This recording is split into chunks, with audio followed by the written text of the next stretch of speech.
Vladimir Putin, segundo avaliações dos serviços de inteligência ocidentais, está disposto a continuar a guerra até a completa tomada do Donbass até o outono de 2027. E só então pode surgir uma janela real para negociações.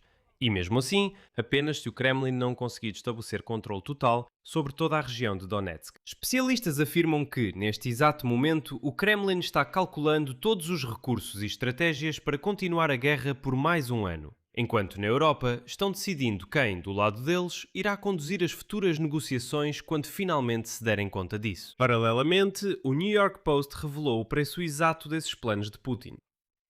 Julho se tornou um dos meses mais sangrentos para a Rússia em toda a guerra. Quase 43 mil russos mortos e feridos no campo de batalha em apenas um mês. Na noite anterior, lembro, foram lançados 600 drones sobre Moscou e a região.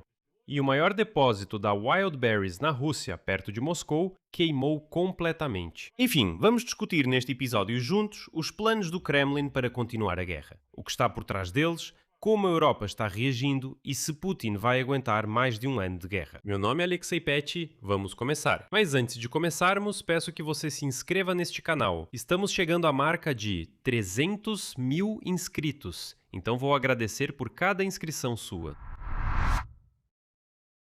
Então, como escreve hoje o New York Times, algumas autoridades ocidentais acreditam que no outono, após as eleições para a Duma Estatal da Federação Russa, Vladimir Putin ainda assim vai anunciar uma nova mobilização. Talvez ela seja híbrida, talvez o recrutamento aumente, mas o fato de que o Kremlin vai recrutar novos Ivans para a guerra contra a Ucrânia, isso já é um fato. E outros temem que o presidente russo, encurralado, possa partir para uma escalada com a OTAN e ataques híbridos na Europa, para dividir a aliança. Fontes da publicação destacam que as negociações de paz se tornarão mais prováveis justamente se o objetivo do Kremlin de obter controle total sobre a região de Donetsk não for alcançado. Até essa data, ou seja, até o outono de 2027. Nesse contexto, França, Alemanha e Reino Unido estão tentando garantir a participação da própria Europa nas futuras negociações sobre a Ucrânia. E segundo três autoridades, esses países acreditam que a resolução da guerra e as futuras relações com a Rússia são importantes demais para a região para depender exclusivamente da administração Trump, que parece cada vez mais imprevisível. Reino Unido, França e Alemanha esperam se tornar os principais negociadores europeus. Eles formam o núcleo desta coalizão dos dispostos que apoia Kiev e já estão desenvolvendo opções e garantias de segurança para a Ucrânia após uma possível resolução. Segundo as autoridades, também é necessário consultar primeiramente a Polónia, a Itália e os países do norte da Europa. E a União Europeia deve ser informada e depois ser diretamente envolvida em qualquer processo de negociação com os russos. Mas essa iniciativa europeia tem um problema sério.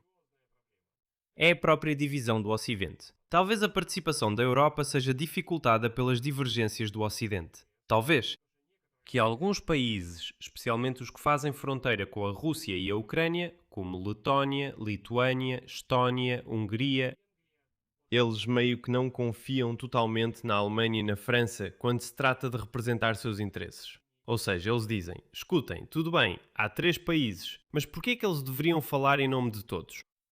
E vocês sabem, levando em conta a falta de interesse de Vladimir Putin em negociações, os europeus por enquanto estão confundindo desejo com realidade.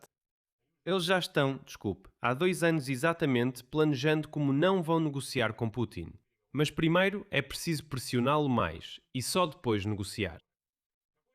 Em algum momento, é claro, a Europa deve estar presente nas negociações, porque sua segurança está em risco e já não é mais considerada por Washington como um interesse vital. Mas por enquanto, Putin vê vantagem em tentar dividir o Ocidente e interagir com a Europa por meio dos Estados Unidos. Por enquanto, as chances são poucas. Por isso, a Europa precisa fortalecer ainda mais sua autonomia nesse sentido, no que diz respeito à pressão sobre Moscou. Enquanto isso, mais uma vez enfatizo, Putin planeja reunir o restante de suas forças e continuar a guerra até o outono de 2027. Pelo menos é isso que acreditam as autoridades europeias. Mas a guerra está se tornando cada vez mais cara para Vladimir Putin. Na verdade, não é bem assim. Não para Putin, mas para a sociedade russa. Putin não se importa. De acordo com o New York Post, em julho de 2026, as tropas russas perderam no campo de batalha 46.860 pessoas, incluindo mortos e feridos. Por que entre aspas? Bem, russos, pessoas, você entende. Esse número, quase 43 mil, é o mais alto desde janeiro de 2025 e é o quarto mês mais sangrento desde o início da guerra, da fase em grande escala da guerra em 2022. Segundo especialistas, o número total de perdas russas está se aproximando de 1,5 milhão e o recrutamento de novos soldados está se tornando um problema cada vez maior para Putin. Com a falta de soldados, ele pode ser forçado em breve a iniciar negociações de paz ou declarar mobilização. E agora vou citar o New York Post. Nos últimos meses, Vladimir Putin ficou tão desesperado que teve que atrair seus compatriotas para a guerra com falsas promessas de serviço tranquilo na retaguarda ou recrutar africanos com esquemas enganosos semelhantes.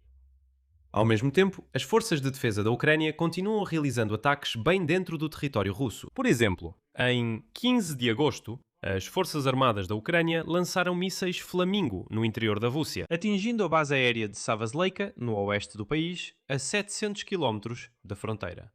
Lá, lembro, estão baseados os caças MiG-31, que carregam os mísseis Kinzhal. Além disso, um míssil Flamingo atingiu o Centro de Foguetes e Espaço Progress, em Samara, uma das principais empresas da Roscosmos, a 800 km da fronteira ucraniana. E aqui há um detalhe revelador. Este Centro de Foguetes e Espaço Progress fabrica os foguetes lançadores Soyuz, que são usados no lançamento do agrupamento de satélites russos. Rassvet é exatamente aquele sobre o qual falamos antes nos episódios, que permitirá à Rússia atacar toda a Ucrânia com drones controlados online.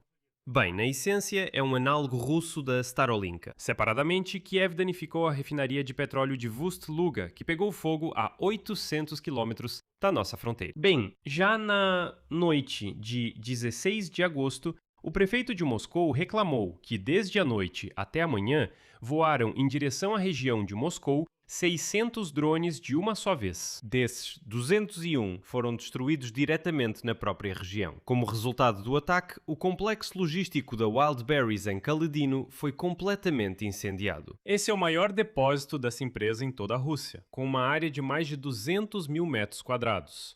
E outro centro logístico pegou fogo em Domodedovo, na região de Moscou. Em particular, o incêndio ocorreu no depósito número 15, no complexo Severnoe Domodedovo, um dos maiores centros de produção e logística da Rússia. Agora, uma análise mais ampla da Forbes sobre as perdas totais e os rumores de mobilização na Rússia. Segundo a estimativa do Centro de Estudos Estratégicos Internacionais, até 1º de julho, as perdas totais da Rússia no campo de batalha chegaram a cerca de 1.400.000 de militares. E só em 2026, o exército russo perde, em média, cerca de 30.000 soldados russos por mês. A proporção de perdas entre militares russos e ucranianos, segundo estimativas do Centro de Estudos Estratégicos Internacionais, é de aproximadamente 8:1. Ao mesmo tempo, o Instituto para o Estudo da Guerra observa que, apesar das enormes perdas, a Rússia não conseguiu alcançar sucessos operacionais significativos durante as campanhas ofensivas da primavera e do verão de 2026. A última vez que Vladimir Putin, lembro, anunciou uma mobilização parcial foi em setembro de 2015. Depois disso, Moscou tentou suprir a necessidade de militares por meio de voluntários, oferecendo altos pagamentos e benefícios fiscais. Mas, segundo relatos da mídia ocidental, o recrutamento voluntário também diminuiu recentemente.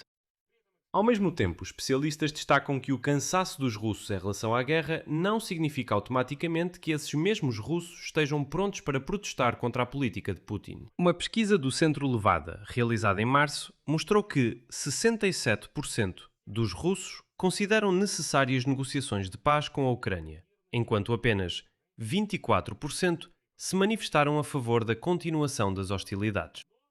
Mas os russos têm medo de sair às ruas e declarar sua posição. Se esses 67% dos russos saíssem às ruas e exigissem que o Putin parasse a guerra, isso teria efeito.